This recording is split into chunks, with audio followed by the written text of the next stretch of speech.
ไปไหนครับ อยากนั่งเรือ ไป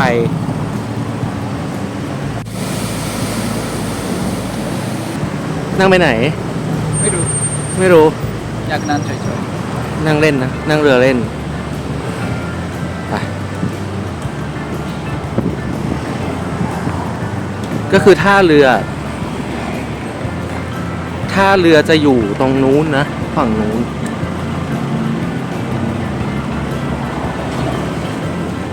ใช่ไหม ทางนี้ได้นะ ๆก็ คิดว่า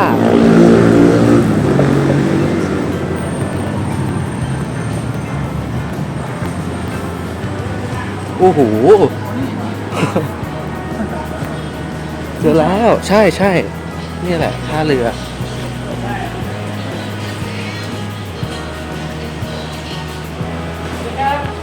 สวัสดีครับ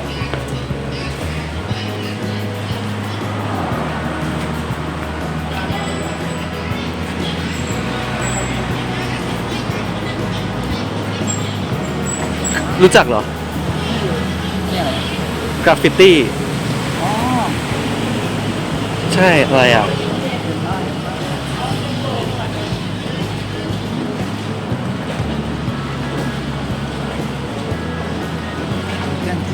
ตื่นเต้น ตื่นเต้นเหมือนกัน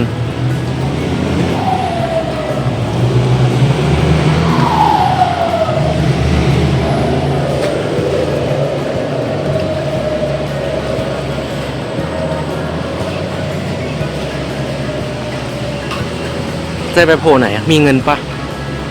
ไม่มีเงินนะ มีนิดหน่อย มีนิดหน่อย มีค่าเรือใช่ปะ ก็คือจะได้ไหม ไม่ได้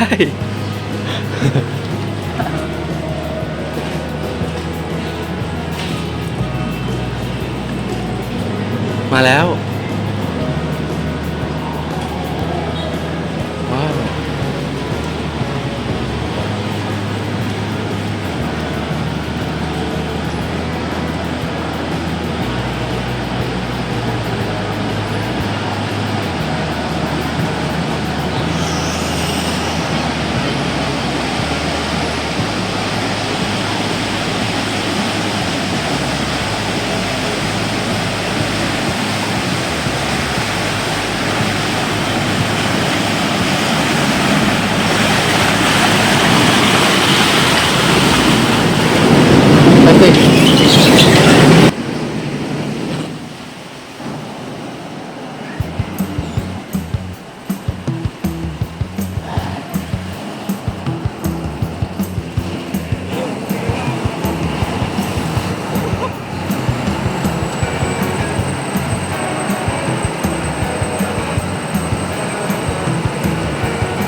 สุดแล้วใช่ไหมครับ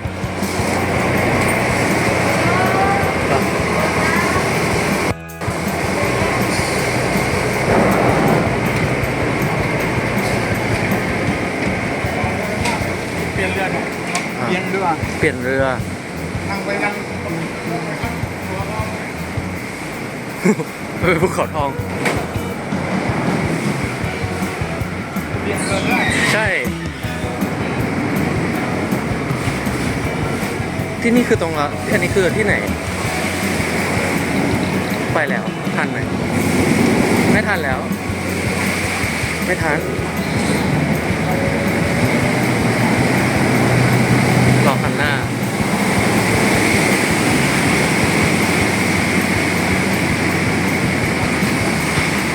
ทะเลเหรอ ไม่ใช่เขาเปลี่ยนเรือ